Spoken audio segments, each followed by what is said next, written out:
Olá, meu nome é Juliana Dornas, nós vamos trabalhar com redação para o CFO Bombeiro e CFSD Bombeiro. Então vamos ver o que a banca nos cobra, o que vem falando aí a respeito. A sua banca, no momento, é a Fundep, ela é bem criteriosa e o que ela exige aqui é que no mínimo a sua redação tenha 18 linhas e no máximo 30 linhas. Ela não leva em conta a posição do candidato.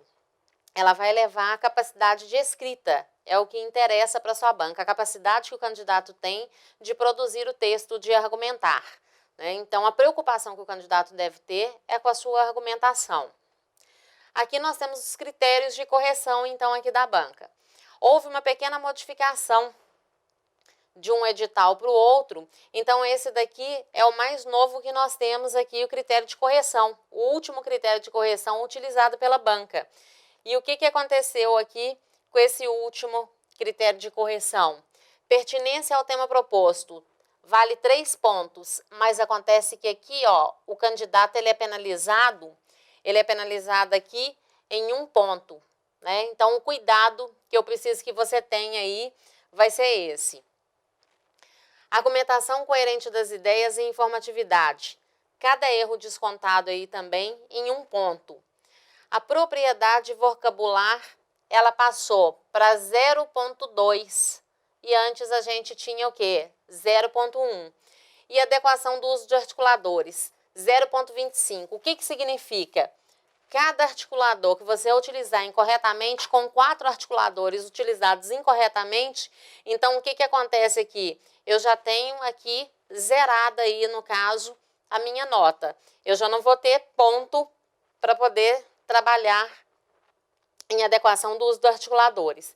Correção linguística, morfossintase, pontuação, ortografia, acentuação, concordância verbal, concordância nominal, regência, crase. Então, tem 2 pontos atribuídos aqui. Desses 2 pontos, o que nós temos aqui? Cada erro, 0,1. Então, é o cuidado que eu preciso que você tenha na hora de produzir o seu texto. Porque o total de pontos, o quê? Total de pontos que nós temos, 10 pontos aí, que é distribuído na sua redação. A nossa folha de redação. Então, a folha de redação, ela é esta aqui, né? Então, aqui, ó, adequação coerente das ideias, né? Tudo que nós falamos anteriormente, então, o que vai acontecer aqui, ó? Pertinência ao tema proposto é o número 1. Adequação coerente das ideias, 2. O uso, a adequação de articuladores aqui é o nosso 3. O 4 é a propriedade vocabular. Então, o próprio vocabulário, as palavras que você vai utilizar. E o 5 ali, todo erro gramatical, todo erro que cometer, ele vai aparecer no 5. Então, é feita essa marca. Quanto ao título, aproveitando que nós já estamos aqui, o título ele não é obrigatório na sua redação. Eu tenho que determinar de acordo com o quê? De acordo com o comando da sua prova. Pediu para colocar título, eu vou colocar. Não pediu para colocar título, não. E aí a observação que eu tenho que ter é que o meu título, então, ele deve ser o quê? O meu título ele deve ser na linha número 1. Se por um acaso, né, eu tenho o título, eu tenho que colocar título, então ele vai aparecer aqui, tá? Ele vai vir aqui, na minha linha 1. E eu vou iniciar a minha redação aqui, na minha linha 2. Então, é o cuidado que eu preciso que você tenha. Não pediu para colocar título. Então, se não pediu para colocar título, eu inicio a minha redação aqui, na minha linha 1. É o cuidado que você necessita ter aí na hora de produzir o seu texto.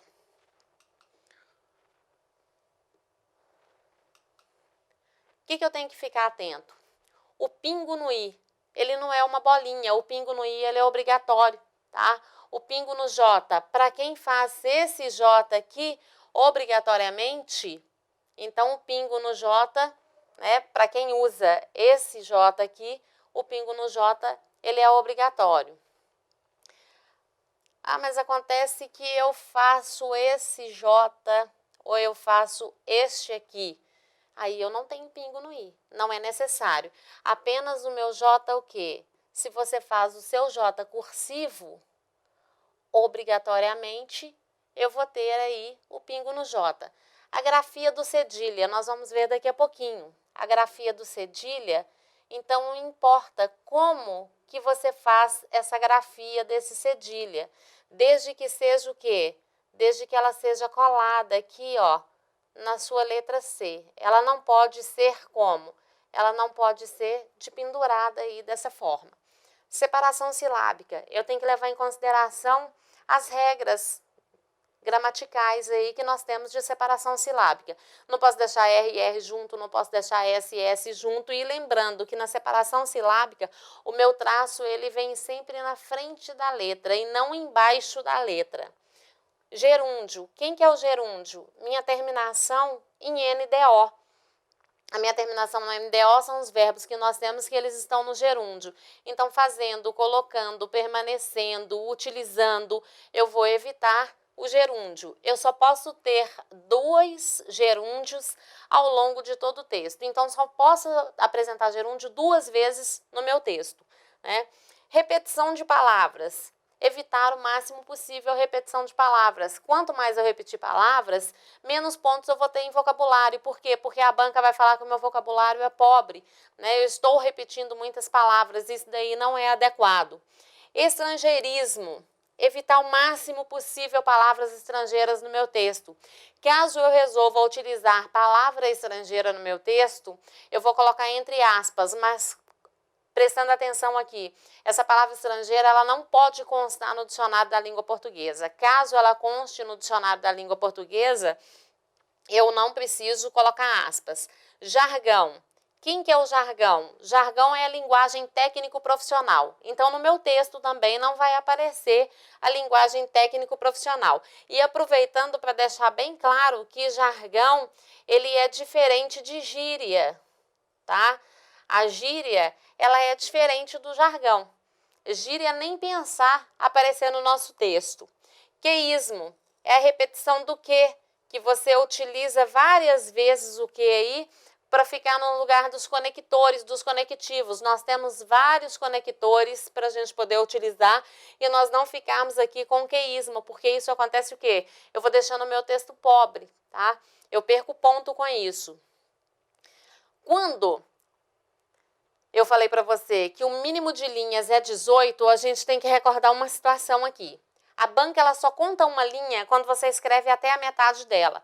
Então, se você escreveu, toma muito cuidado para quem fica no mínimo de linhas aí necessário. Então, muito cuidado para quem escreveu 17 linhas, chegou na linha 18, colocou uma palavra, escreveu uma única palavra. Eu não vou contar como uma linha, portanto, o seu texto não vai ter 18 linhas, que é o mínimo necessário, vai ficar com 17, e isso daí, o que acontece? A sua redação ela será zerada. Então, o cuidado que eu preciso que você tenha. A banca corretora só vai contar uma linha quando você escreve até a metade dela. Não escreveu até a metade, eu não tenho como computar essa linha. Então, toma muito cuidado para quem gosta de produzir o texto ali no limite do mínimo de linhas, tá? Respeite a paragrafação. O que a gente tem para falar aí da paragrafação? A paragrafação, eu não tenho como determinar. O que a gente costuma fazer? Olha, vai pegar seu dedo indicativo, vai colocar ali na folha e você vai marcar ali o espaçamento, porque o espaçamento é único. Durante a prova, o seu dedo ele não vai mudar de tamanho, então você vai conseguir ter um parágrafo embaixo do outro, que a paragrafação ela tem que ser linear, o espaço tem que ser o mesmo, um parágrafo ele tem que estar embaixo do outro. Então, é o cuidado que eu tenho que você precisa ter. Frases feitas, evitar o máximo possível frases feitas, porque a banca ela quer saber o poder de argumentação que o candidato possui. Se eu já venho com alguma coisa pronta, eu não estou produzindo absolutamente nada, eu só estou apresentando o que já tem pronto ali. O uso do mesmo. Muita gente gosta de utilizar o mesmo aqui. Então, vamos determinar uma coisa. Você só vai utilizar o mesmo no seu texto e suas variações quando você for afirmar alguma coisa. Se eu não for afirmar, eu não vou utilizar o mesmo, tá? Ele só serve para poder afirmar, confirmar alguma coisa. Então, é quando eu falo assim, foi ela mesma quem caiu da escada. Diferente de chegar aqui e falar assim, a menina desceu as escadas correndo e a mesma...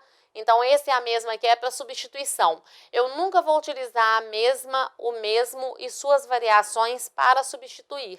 porque causa ambiguidade. Eu vou falar que o vocabulário desse candidato é pobre. Então, a mesma aqui só para a gente afirmar, para a gente confirmar. E voltando, lembrando mais uma vez a respeito do título.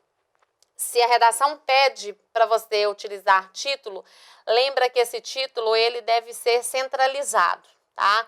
Então, o seu título ele precisa ser centralizado aí. Eu tenho que ter essa forma, porque o meu texto ele precisa ter uma estética, ele tem que ter um ordenamento bonitinho, todo certinho. Se pedir para colocar título, caso contrário, não pedir para colocar título, o que é que vai acontecer aí? Eu não vou colocar título no meu texto. Então, a gente tem que estar de acordo aí com os comandos da prova. É o cuidado que eu preciso ter. Qual que é o comando? O que é que está pedindo para fazer aí nessa redação? Interpretação de texto, a primeira coisa que a gente tem para poder falar aqui a respeito, né? Então, vamos ver o que mais que nós temos aqui. O que é um texto dissertativo? Esse texto dissertativo é um texto em que você defende um ponto de vista com opiniões e argumentos. Então, o que a gente tem para falar aqui? Opinião e argumento. É o que você pensa, é o que você acha. Seu objetivo é influenciar o leitor para que ele pense conforme a pretensão do autor. Mas uma coisa nós temos que prestar muita atenção. Esse texto aqui que você vai produzir, obrigatoriamente, ele tem que ser produzido em terceira pessoa. É a sua opinião, é o que você pensa, é o que você acha, mas ele é em terceira pessoa. Eu não posso utilizar a primeira pessoa, nem do singular e nem do plural aqui para produzir o meu texto. Se tivesse no comando da sua prova, produza um texto dissertativo, opinativo, então ele é opinativo, eu posso utilizar, produza uma carta argumentativa, então eu posso utilizar a primeira pessoa. Não é o caso dos concursos públicos. A maioria dos concursos públicos, eles pedem o quê? Que você produza um texto dissertativo ou argumentativo. A banca vai avaliar o poder de argumentação e persuasão que esse candidato possui. Então, é a hora que você tem para provar à banca o conhecimento que você tem a respeito de determinado assunto. Na maioria das vezes, são pontos de vista que você vai apresentar, lembrando que em terceira pessoa, e na maioria das vezes são temas polêmicos, né? Temas que de diversas formas que vocês têm o quê? Para apresentar ali a sua opinião. Lembra que no início dessa aula eu falei com você que a banca, ela não está preocupada com o que você pensa, daquela forma, olha, se fala a respeito da liberação da maconha, eu posso falar que eu sou favorável? Pode, desde que você saiba o quê? Desde que você saiba argumentar. A banca ela não vai olhar essa opinião, a posição que você está tomando. Você tem que saber o quê? Eu tenho que saber argumentar. Eu tenho que ter argumento suficiente para provar o motivo pelo qual eu sou favorável a respeito de determinada coisa, de determinado assunto. É o cuidado que eu preciso que vocês tenham aí na hora de produzir o texto. Por que eu não posso utilizar a primeira pessoa? Você não faz parte do seu texto, você não participa dele. Apesar de ser a sua opinião e o seu argumento, você vai demonstrar o que é que você sabe a respeito do assunto aí para a sua banca, tá? O esquema básico da dissertação. Como que eu divido o meu texto? Como que eu faço? Vamos observar que nós temos o quê? Nós temos 30 linhas aí para poder escrever. Então, dentro dessas 30 linhas, o meu texto dissertativo e argumentativo, eu posso o quê? Eu posso ter 5 parágrafos, como eu posso ter 4 parágrafos, como eu quis desenvolver para vocês aqui. Eu achei melhor nós desenvolvermos aqui em 4 parágrafos. Por quê? Porque eu tenho somente, tá? Eu tenho aqui só 30 linhas.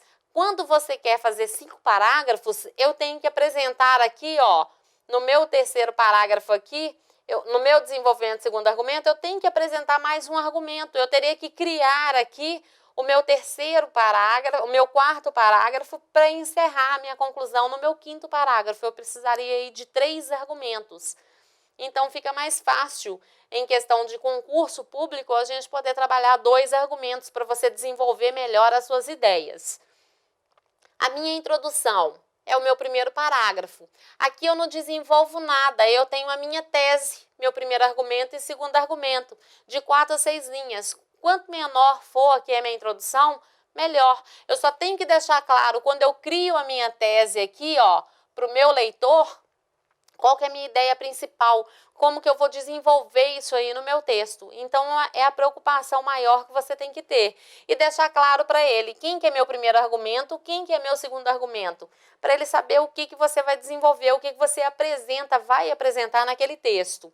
O meu segundo parágrafo, eu vou fazer o quê? Desenvolver o meu primeiro argumento. Tudo que você tiver para falar aí do seu primeiro argumento vai entrar aqui no seu segundo parágrafo, que eu tenho de 5 a 8 linhas. Ele fica extenso com 8 linhas? Fica. Mas às vezes eu tenho assunto suficiente para isso. O que a gente vai aprender aqui? Eu quero que você observe que entre um parágrafo e outro, eu tenho uma variação.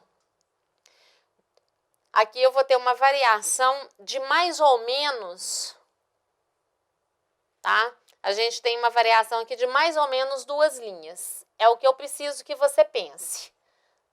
Eu posso ter uma variação de mais ou menos 2 linhas. Então, observa aqui. Se no meu segundo parágrafo eu empolguei, tinha muita coisa para escrever, eu utilizei 8 linhas. Se eu posso ter uma variação de mais ou menos 2 linhas, quando chega no meu terceiro parágrafo, olha, esse argumento aqui, eu não tenho muita coisa para trabalhar, eu não tenho muitas ideias, eu não tenho muito o que desenvolver aqui. Então, eu posso ficar com 6 linhas aqui sem problema nenhum. O que não pode acontecer?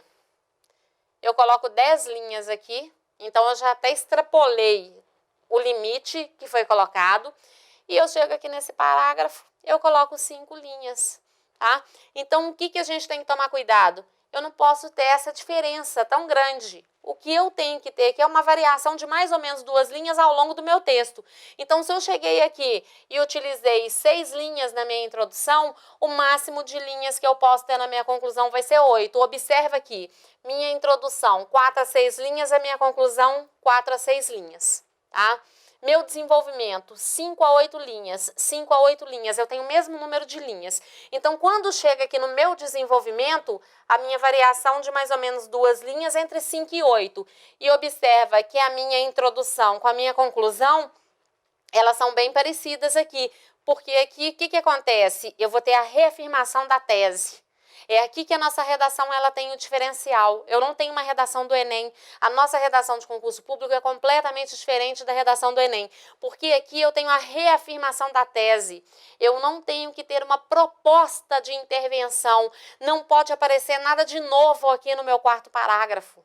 Eu não tenho nada de novo. Eu simplesmente vou reafirmar o que eu já iniciei aqui na minha introdução. Então, é o cuidado que eu preciso que você tenha. É a regra básica aqui, a nossa redação, ela diferencia do Enem nesse ponto. É na minha conclusão. É na hora que eu vou encerrar o meu texto, que eu tenho que reafirmar a tese e eu não posso apresentar nada de novo aqui. Não vai aparecer nada de novo aqui no meu texto, tá? Diferente do Enem, que eu tenho que ter um quarto parágrafo apresentando solução, apresentando coisas novas. Então, a diferença que nós temos é essa aqui. Então, prestar bastante atenção na estrutura desse esquema básico da dissertação, que eu costumo chamar de estrutura da paragrafação, em que você determina ali o seu texto para ele ter clareza, harmonia, né, para o seu texto ficar bem feito, bem escrito, porque você é avaliado também na parte estética do seu texto. Essa avaliação, ela também conta. A minha letra. Aqui eu tenho letra cursiva, mas aí vai depender de cada um. Essa letra ela pode ser cursiva ou ela pode ser uma letra de forma, caixa alta ou não, desde que essa letra seja legível. É a coisa mais importante, a legibilidade dessa letra. A letra, obrigatoriamente, ela deve ser legível para o corretor. Tem que ficar bem claro o que é que você está produzindo aí. Então, o que a gente leva em consideração é essa letra legível. Então, que fique bem claro a forma de letra que você vai utilizar. Se escolher cursiva, nós temos aqui a cursiva. Aí eu quero só a caixa alta. A única coisa que eu preciso que você preste atenção é que se você escolhe caixa alta, o cuidado que eu preciso que você tenha é este aqui, ó. Então, se você vai escrever aí, se você vai escrever em caixa alta, olha o cuidado que eu quero que você tenha, tá? coloquei aqui um ponto final. Então, eu tenho aqui caixa alta, eu coloquei ponto final. Como que eu vou determinar o que é letra maiúscula de letra minúscula aí para o meu leitor? Eu vou determinar fazendo a letra um pouquinho maior do que as demais. É um pouquinho maior, não é uma coisa exagerada, tá? Para poder determinar, olha, aqui eu tenho ponto, né? Então, o que acontece aqui? Eu tenho ponto? Sim, eu tenho ponto. E eu começo depois do ponto final com uma letra maiúscula. E essa letra maiúscula, ela tá bem clara ali pra gente, né? Então, é o cuidado que eu preciso que você tenha. Posso fazer tudo em caixa alta? Pode, sem problema algum. Primeiro, que a letra deve ser legível, né? Bem melhor do que a minha, não do jeito que tá aparecendo ali. Segundo, que eu tenho que deixar a minha letra maiúscula um pouquinho maior do que as demais, para ficar bem claro aí para o meu leitor que ali eu tenho uma letra maiúscula. É o cuidado que a gente precisa ter. Essa letra foi o que eu acabei de falar. Eu tenho que diferenciar a letra maiúscula de minúscula. Os acentos gráficos, eles devem ser visíveis. Eu tenho que deixar o acento gráfico visível aí para o meu leitor. Então, por exemplo, se eu tenho um acento agudo, ele tem que estar claro para o meu leitor ali entender o que está escrito. Agora, atenção quanto aos detalhes do tio. A gramática deixa bem claro, o tio sobrepõe as letras A e O. É o que a gramática fala. Se nós formos olhar o CH lá na sua página 80, ele vai falar, o tio sobrepõe as letras A e O. O que é que ele está dizendo aqui? Ele sobrepõe a letra A, então é só aqui em cima do A. E não dessa forma que foi feita aqui, né? Então, olha aqui, por exemplo, aqui, ó. Ele sobrepõe a letra A, igual cidadão, ele sobrepõe a letra O. Então, aqui é o que a gramática, ela deixa bem claro aqui pra gente. Ele não é um traço, então aqui tá errado por quê? Porque não é um traço. Não é aproveitando o O e vindo aqui e fazendo esse puxadinho, também tá errado, eu vou perder ponto, né? Muito menos aproveitando. E esse aqui também é uma outra forma correta que eu tenho, tanto do tio quanto do cedilha, que eu já mostrei para vocês anteriormente, tá? Que o cedilha, ele tá o quê? Ele tá grudado, ele tá coladinho aqui na minha letra C. Diferente de fazer isso aqui, ó. Então, quando eu falo o acento gráfico, ele tem que estar legível e eu tenho um tio sobrepondo a letra A. Ele não pode sobrepor a letra A e O ao mesmo tempo, tá? Eu não posso aproveitar. Então, isso daí eu tenho que prestar atenção. Observe também que não, vamos tirar aqui, tá? Que não pode esquecer-se de usar a cedilha. Então, eu não posso escrever e esquecer de colocar cedilha aí. O cuidado que eu preciso que você tenha na hora que você estiver escrevendo. Que essas pequenas coisas vão fazer você perder ponto lá no item 5. Então, lá no item 5, eu vou perder ponto com essas coisas aqui. É o cuidado que nós precisamos ter aí, tá? Margens e parágrafos. Então, vamos olhar aí margens e parágrafos. Eu tenho que dar espaço para iniciar o parágrafo, né? Então, o normal é que eu faça o quê? Que eu escreva até o final da minha linha. E a margem do parágrafo, o que eu costumo falar? Você vai ter o dedo do joia para você marcar lá na sua folha e você vai dar aquela marca da paragrafação. Ou você vai ter, desde criança, o que a professora ensina quando é pequeno? Olha, vai pegar 2 dedos, vai colocar aqui, vai marcar para quê? Para você marcar essa paragrafação. Então, a mesma coisa, só que agora você já é adulto, eu não tenho como pegar 2 dedos e colocar ali, eu vou ter mais de 2,5 centímetros. Então, geralmente, se eu pego o dedo do joia, coloquei ali na minha folha, eu já fiz a marca de quê? Eu já fiz a marca da minha paragrafação e já resolvi meu problema. Onde eu iniciar um parágrafo, eu tenho que iniciar todos os outros. Então, olha aqui, ó, é linear, um embaixo do outro. Eu não posso iniciar um parágrafo num canto, o outro em outro canto, não. Tem que estar um embaixo do outro bonitinho.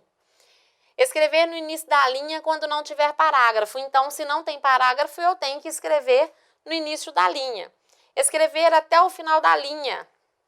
Então, a minha obrigação é escrever até o final da linha separar a palavra quando não couber. Lembrando que esse separar a palavra quando não couber, a gente precisa levar em consideração que eu preciso levar em consideração as regras de separação silábicas. Então, essas regras eu preciso levar em consideração. Não embolar a palavra no final da linha, nem ultrapassar a linha, porque senão eu vou perder ponto. Ah, então eu observei que não vai caber, eu começo a diminuir a minha letra. E procurar ter o mesmo tamanho de letra ao longo de todo o texto, fazer o mesmo tamanho de letra aí, tá? Usar o hífen para separar a palavra e não o traço embaixo da palavra. Isso daqui eu já falei anteriormente também. Eu não vou colocar aquele traço embaixo da palavra. A minha obrigação é colocar o traço aí, o quê? É colocar esse traço na frente da letra. Duplicidade de hífen.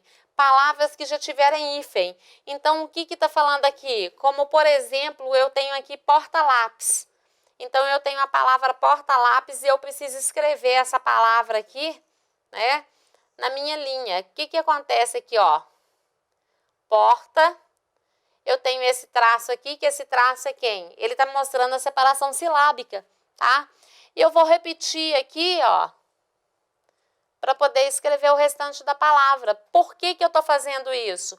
Porque aqui eu estou separando silabicamente e aqui é o meu hífen. Então, quando a minha palavra é hifenizada e eu preciso separar, vai acontecer isso aqui, tá? Então, somente nesses casos. Se eu tivesse uma outra palavra qualquer, então, olha aqui, ó, eu já não tenho, né, que separar, eu já não vou apresentar hífen aqui. Eu não tenho essa separação, ela não cabe, ela não vai existir. Então, é o cuidado que a gente tem que ter aí na hora de separar silabicamente. Fatores de textualidade. Primeira coisa que a gente olha aí no texto é a coesão. Afinal de contas, quem que é a coesão?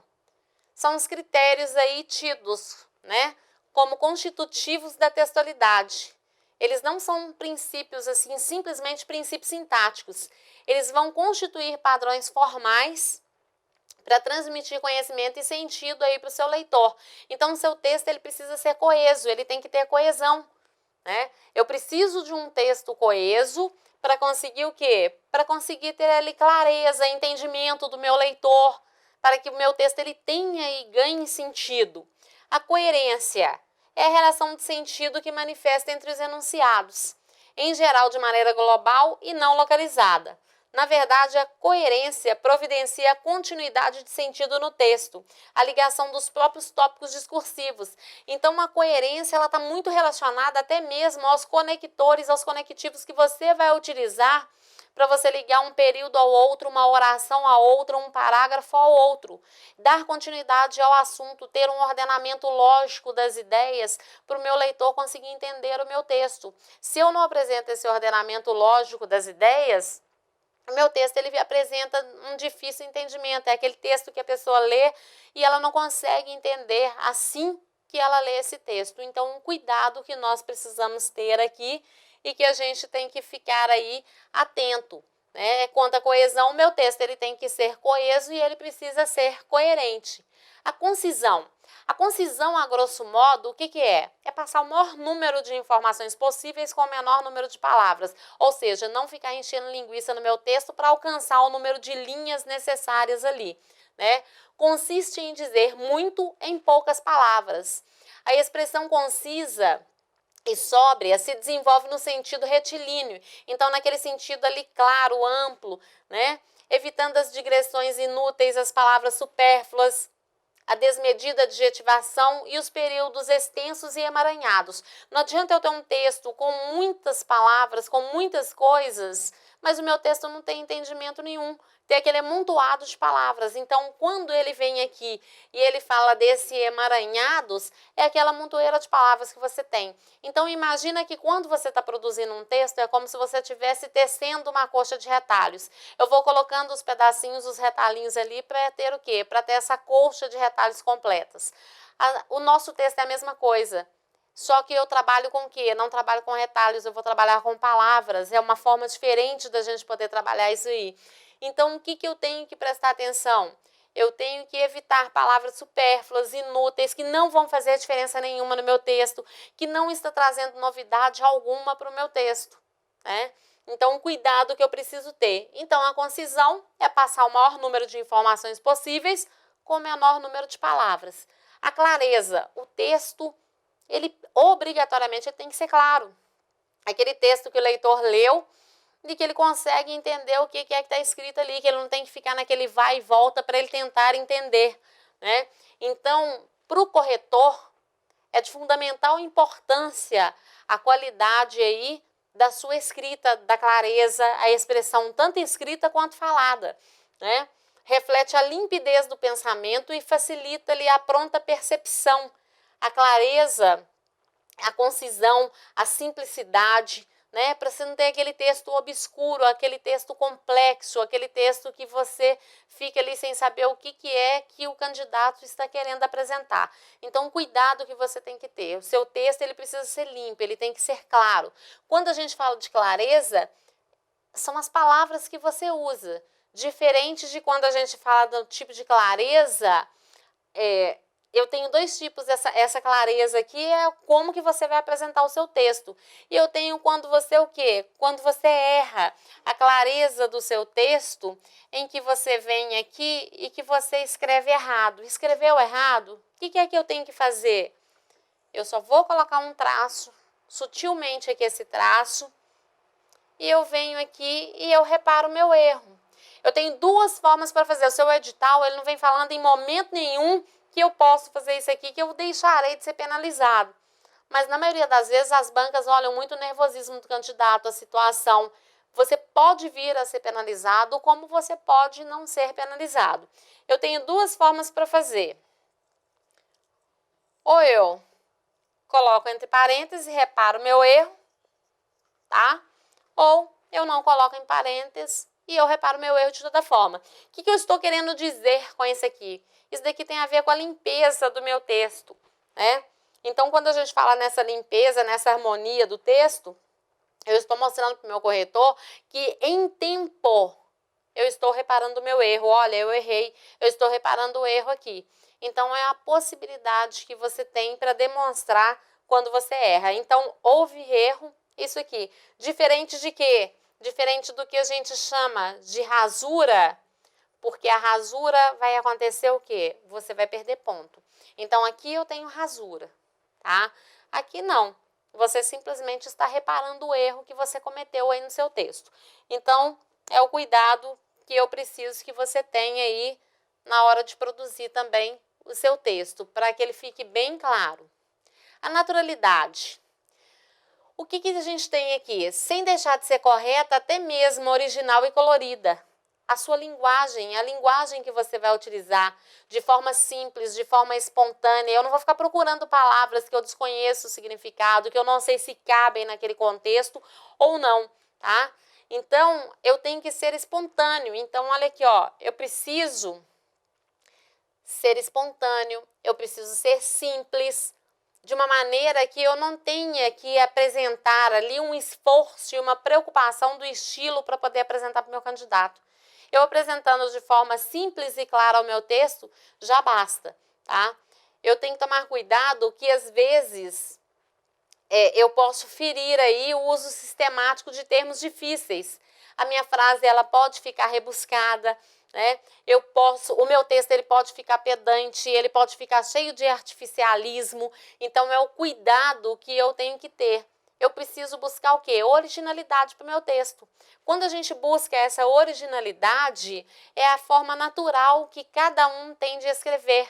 Então, quando às vezes eu falo com vocês nas minhas aulas, olha, não existe esse negócio de modelo de texto. Se você pega um modelo, eu vou ler a redação de quem tirou total. Você foi ler a redação do que tirou total, a característica de escrita de um aluno é completamente diferente da característica de escrita de outro. Não é porque eu li o texto nota 10 que o meu ele vai passar a ser nota 10, que eu vou tentar escrever igual aquela pessoa. O que manda é aqui, ó, é a originalidade. É o dom natural que cada pessoa tem, tá? Todos nós temos capacidade de escrever e todos nós temos características de escrita.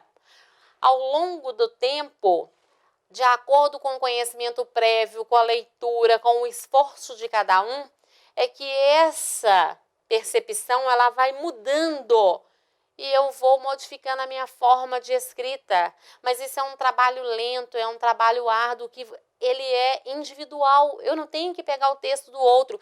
Eu tenho técnicas para poder utilizar. Mas a escrita, ela é o quê? Ela é original. Cada um vai ter o seu, né? Então, não adianta eu querer fazer imitação do texto do outro. Porque o objetivo da sua banca não é esse, não é você imitar. Então, por isso, eu preciso que eu tenho que estar preparado para produzir qualquer tema que aparecer, produzir qualquer tipo de texto que aparecer ali para eu poder produzir. E isso vai muito também o quê? Do conhecimento prévio que você tem a respeito aí dos assuntos. Para ter conhecimento prévio, eu necessito de quê? Eu necessito de muita leitura. Obrigatoriamente, eu preciso ler, eu preciso conhecer. Harmonia, né? Quando a gente fala harmonia no texto, a própria escolha das palavras que você vai utilizar no seu texto, se o seu período ele tem um ritmo, se tem equilíbrio, se tem um ordenamento lógico das ideias. Então, se esse texto ele não está com rasuras, né? Se a minha letra ela é legível, a forma que eu estou apresentando, se o que eu apresentei é o diferencial, diferente de todo mundo. Então, olha aqui, quando aparece um tema, o que eu vou pensar? Eu não vou pensar pela mesma linha que todas as pessoas elas imaginam, da forma simples. Eu vou buscar trabalhar de uma forma contrária ao que os outros pensam. Para isso, eu preciso ter conhecimento prévio. Qual que é o receio de alguns candidatos? Fuga ao tema proposto. Então, eu tenho que conhecer o assunto para mim não fugir a esse tema proposto. Então, a elegância do texto, a sua letra, a forma em que aparece, tudo isso a gente chama aí de harmonia. Como que é esse acabamento, as palavras que você utilizou, como que você fez, a sua imaginação, né? Se você seguiu aí criteriosamente a norma culta, padrão, a gramática, então tudo isso é levado aí de uma forma o quê? De uma forma que a gente considera muito na hora de corrigir esse texto. As principais características aí que nós temos em questão de defesa do ponto de vista. Então, a primeira coisa aqui, lá no comecinho da aula, o que eu falei com você? Que o seu texto ele é produzido em terceira pessoa, que é um texto dissertativo ou argumentativo, e que é a sua opinião, é o que você pensa, o que você acha, mas que deve ser produzido em terceira pessoa. Então, olha aqui, ó, as principais características aqui, então, que nós temos, é o que eu já havia falado com vocês anteriormente. A primeira coisa aqui é a defesa de um ponto de vista. Então, eu preciso defender esse ponto de vista. Eu tenho que questionar determinada realidade que foi apresentada para você. E você vai se valer dos argumentos que você vai apresentar. Eu posso apresentar fatos, eu posso ter dados que vão servir para ajudar e justificar as ideias que eu irei desenvolver. Mas quando nós falamos que eu posso ter dados, lembra que esses dados eles não podem ser retirados de forma alguma, em hipótese nenhuma, dos textos motivacionais que aparecem na sua prova. Nem do texto de língua portuguesa que você faz interpretação e muito menos do texto motivacional aí, no caso, ou charge, seja o que for, da sua redação, tá? Eu tenho que ter o quê? Eu tenho que ter uma determinada ideia, eu tenho que saber de onde que vai sair. Tá? Para poder o quê? Para poder desenvolver o meu texto. Então, olha aqui, as 3 características básicas de um texto dissertativo são apresentação do ponto de vista. Então, olha aqui, para mim ter um ponto de vista, eu preciso ter uma opinião, um conhecimento prévio do assunto para saber como que eu vou lidar e como que eu vou tratar. Eu tenho que ter discussão dos argumentos. Lembra que nós falamos o quê? Lá no comecinho, quais são os 2 argumentos aí que eu vou trabalhar ao longo do meu texto, então, né? E eu tenho que ter uma análise crítica do meu texto. Eu sou favorável, eu sou contrário, eu vou trabalhar com causa, consequência, que tipo de tema que eu tenho. Então, vamos olhar aqui. Para quem gosta de trabalhar argumento favorável, argumento contrário, prós e contras. Alguns temas, eles não me dão possibilidade para trabalhar isso. Então, observe, por exemplo, aqui, violência contra o idoso, violência contra a mulher, violência contra a criança. O que eu tenho para falar de favorável? Nada. Então, eu não posso ir com um texto pronto na minha cabeça, achando que eu vou trabalhar aquilo. Eu não sei o que é a banca, eu não sei o que a banca vai cobrar. O que a banca espera desse candidato?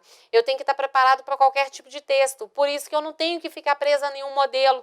Eu posso trabalhar com causa e consequência. Meu texto pode ser todo favorável, meu texto pode ser todo contrário, né? Eu posso trabalhar com argumento favorável e contrário, mas vai depender de quê? Vai depender do tema que a banca vai apresentar para mim e vai depender do conhecimento prévio que eu possuo a respeito de determinado assunto. Uma redação dissertativa argumentativa pode ser escrita em terceira pessoa, né? E ela pode ser escrita em primeira pessoa. Ah, professora, mas acontece que você falou que não podia fazer o texto em primeira pessoa. E não pode fazer mesmo em primeira pessoa. Quando você tem uma redação argumentativa escrita na terceira pessoa, é a nossa redação, é o nosso texto, que ele é objetivo, que é o que nós vamos ver agora, daqui a pouquinho, né? A dissertação objetiva e a dissertação subjetiva. Então, olha aqui, na terceira pessoa, objetiva, é o que nós vamos produzir. Então, tá aqui, ó, na terceira pessoa. É o nosso texto, ele é esse aqui. Então, a nossa redação, ela é dissertativa, argumentativa, objetiva. Né? Então, eu tenho que deixar tudo claro, tudo prontinho para o meu leitor. Ele não tem que imaginar nada. Já no texto subjetivo, eu posso utilizar a primeira pessoa. E aí, eu posso utilizar o que eu quiser. O meu leitor é subjetivo. O meu leitor vai fazer a leitura que ele muito bem entender. Lembra que no nosso caso, concurso público, eu não converso com o meu leitor, eu não pergunto nada para ele, eu já deixo tudo pronto. Por quê? Porque eu tenho que apresentar o meu ponto de vista para o meu leitor, né? Então, o cuidado que a gente precisa ter aí é este. Então, vamos ver a dissertação objetiva. O autor não se identifica. Então, por isso, que não é aquela coisa que, ó, eu não acho nada, é o que eu penso, é o que eu acho, mas em terceira pessoa. Então, o autor não se identifica. Isso confere ao texto a chamada imparcialidade. Você é imparcial, né? Os argumentos são expostos de forma impessoal, embora saibamos que é a visão, que é a opinião do outro. É a sua opinião, é a sua visão, é o que você pensa, o que você acha. Mas você é imparcial. Eu não acho nada, eu não penso nada. É em terceira pessoa que você vai produzir. Então, olha o exemplo desse fragmento que nós temos aqui de uma dissertação objetiva. Há tipos diferentes de ruínas, mas elas são sempre resultados de uma demolição ou desconstrução de edificações. Existe um primeiro tipo que simboliza um tempo passado, que evoluiu e foi deixando ruínas devido às mudanças dos gostos e da riqueza dos donos. Então, olha aí, falou de ruína, não está falando de ninguém, não falou o que eu penso, o que eu... Não tem nada disso, simplesmente falando dos tipos de ruínas que nós temos aí, né? E o meu texto subjetivo? O autor ele demonstra por meio da primeira pessoa e evidenciando que os argumentos são resultados da opinião pessoal de quem escreve. Ele deixa isso bem claro. Olha o exemplo aqui, ó. Então, ele já inicia aqui deixando bem claro, não sou do tipo que se impressiona com boatos, mas não posso ficar indiferente aos últimos acontecimentos no cenário público do Brasil. Toda essa movimentação em torno dos casos de corrupção que assolam a nação me fez pensar, então olha ele aparecendo aqui, ó, sobre a importância da ética nas relações sociais em todos os níveis.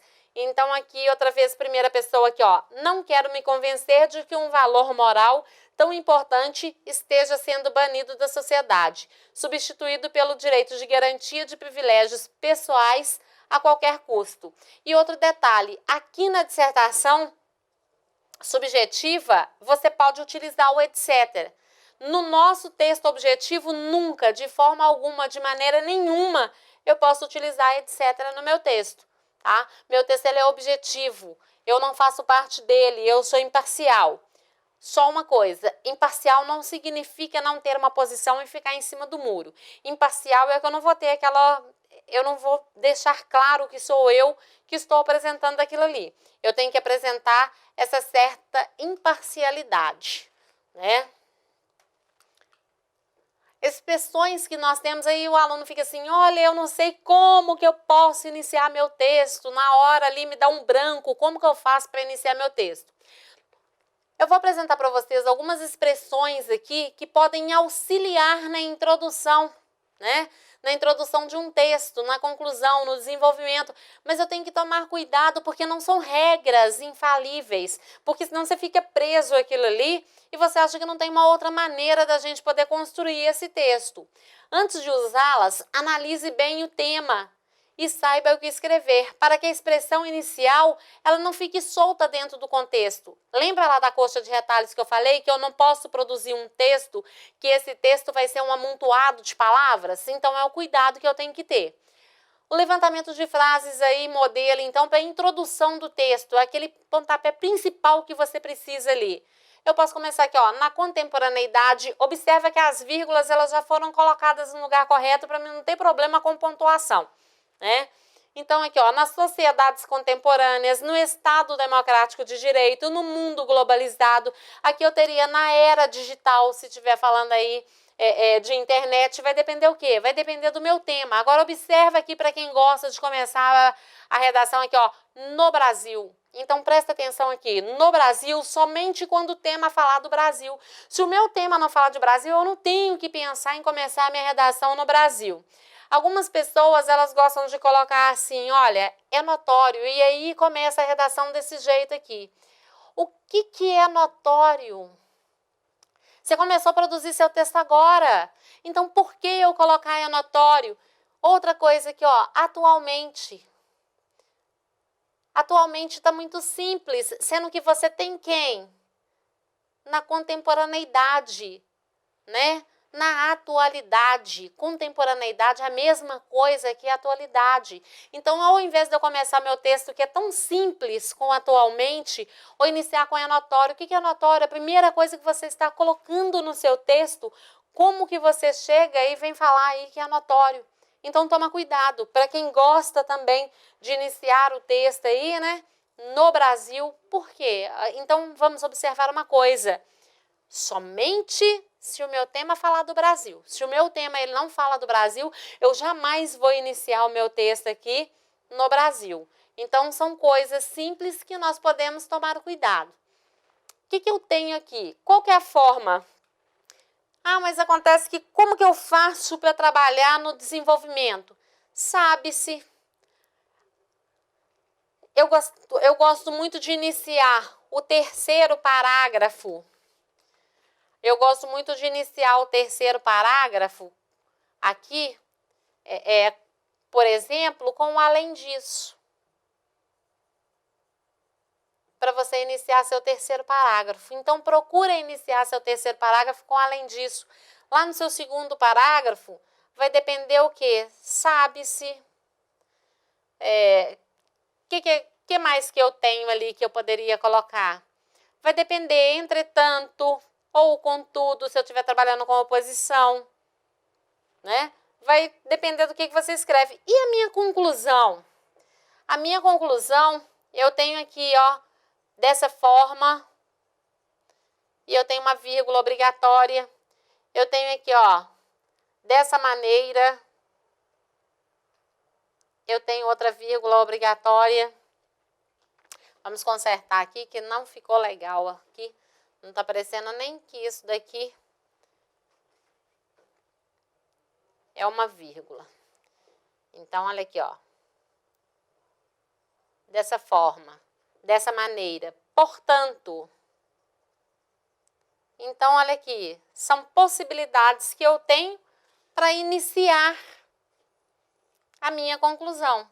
Então, eu posso iniciar a conclusão com qualquer um desses. Para que eu vou colocar a professora fazendo o que ela falou que não pode ser feito em relação ao tio aqui, né? Então, vamos lá. Então, olha aqui, ó. O meu primeiro período da conclusão, eu posso começar aqui, ó, dessa forma, dessa maneira, portanto. No meu segundo período, eu posso chegar aqui, ó, conclui-se que... Para que eu vou começar de uma forma tão simples? Conclui-se que, diante dos argumentos apresentados, diante do exposto, os argumentos retromencionados, supracitados. Eu não tenho que colocar esse tipo de coisa no meu texto, ele vai ficar pedante, ele vai ficar pesado. Então lembra que eu falei que eu posso ser original, além de ser original, eu tenho que ser o mais claro possível? Então, sempre prestar atenção. Aqui agora nós vamos ver um texto que eu vou apresentar para vocês, que foi feito por um aluno, e aí a gente vai ter aí uma condição de poder avaliar um texto dissertativo, argumentativo, com os 4 parágrafos, inclusive com tudo que nós falamos aqui ao longo aí da nossa aula. Então, olha aqui, ó. Só pelo tema aqui eu já tenho violência contra a mulher. O que está faltando aqui?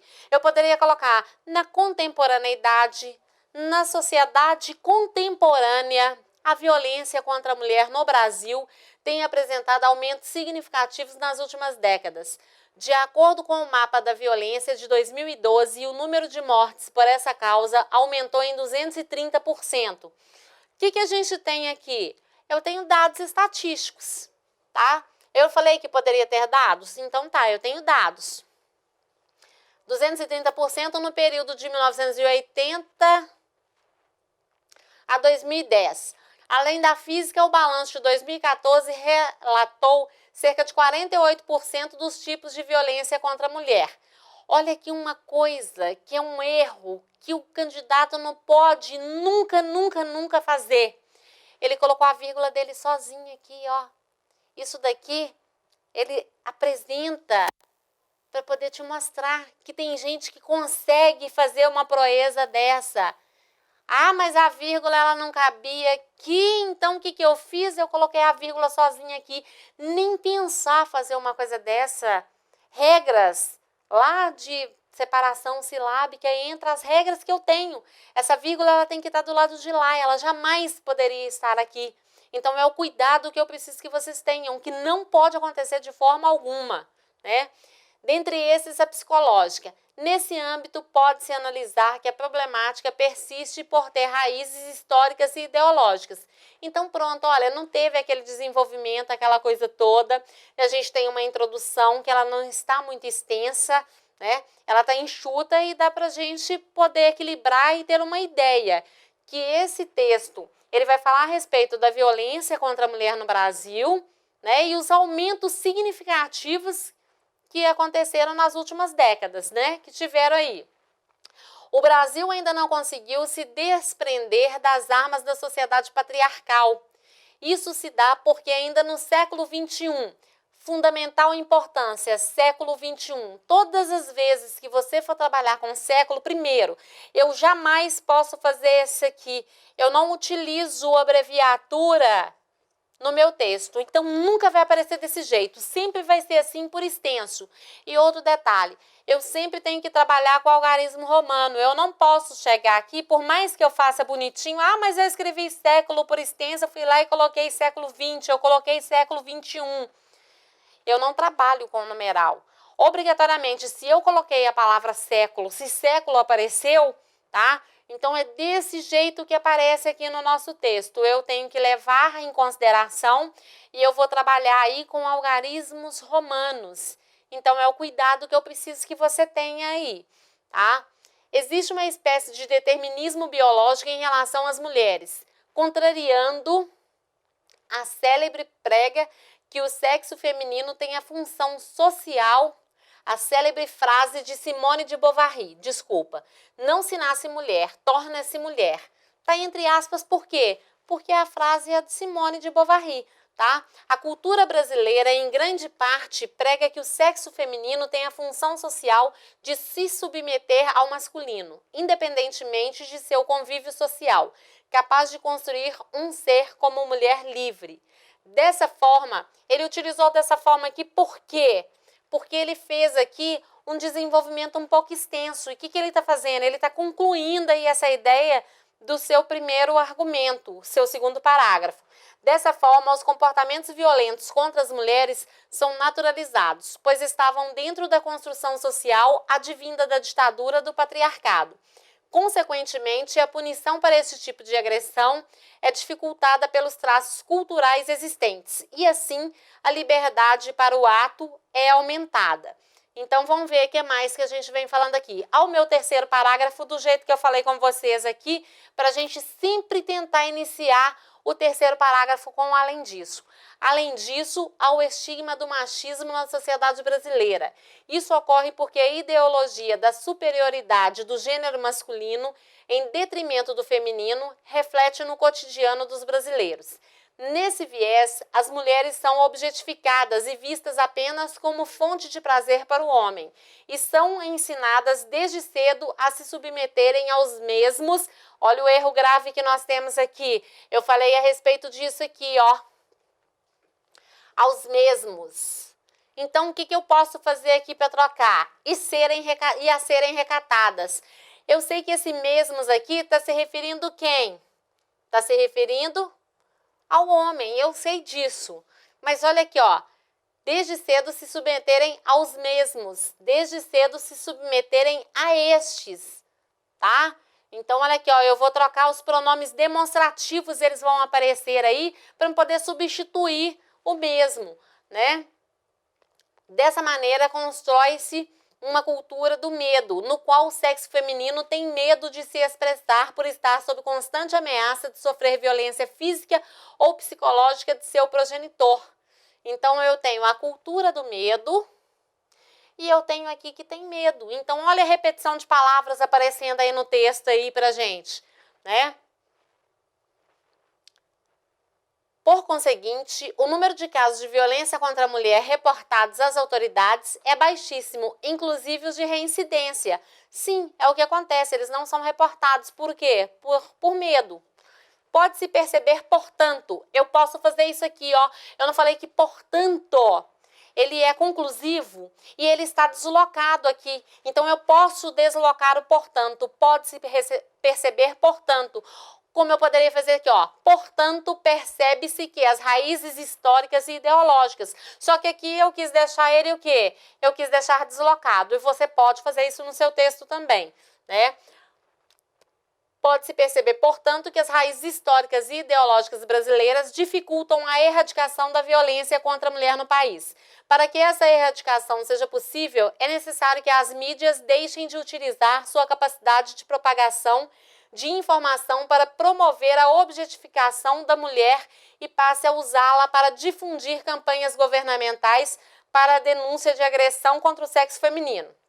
Ademais, é preciso que o poder legislativo crie um projeto de lei para aumentar a punição de agressores, para que seja possível diminuir a reincidência. Quem sabe assim o fim da violência contra a mulher deixa de ser uma utopia para o Brasil. Então, observe aqui uma coisa, eu falei que a única coisa que eu não posso fazer aqui é ter situações novas e eu não posso o quê? O meu texto ele não é Enem, eu não tenho que apresentar uma proposta de intervenção. Então, o meu texto ele terminaria aqui, ó, feminino, tá? Aqui, ó, ademais é preciso, esse pedacinho aqui, quem que é? É a proposta de intervenção, é a minha redação do Enem, e aqui eu tô falando de redação do bombeiro. Então, eu espero que fique bem claro para vocês, tá? Como que a gente precisa trabalhar, como que nós devemos trabalhar aí o nosso texto. E nós vamos ficar por aqui. Para a gente poder trabalhar melhor, é necessário que vocês o quê? É necessário que vocês treinem. Então, para você treinar, tem lá no nosso site, entre no site, compre as correções de redações. Eu mesma farei as correções, nós temos temas atuais e eles são corrigidos de acordo com a banca do bombeiro. Então, é só você comprar agora e começar a treinar de acordo com essa aula que vocês assistiram. Uma boa sorte. Até mais.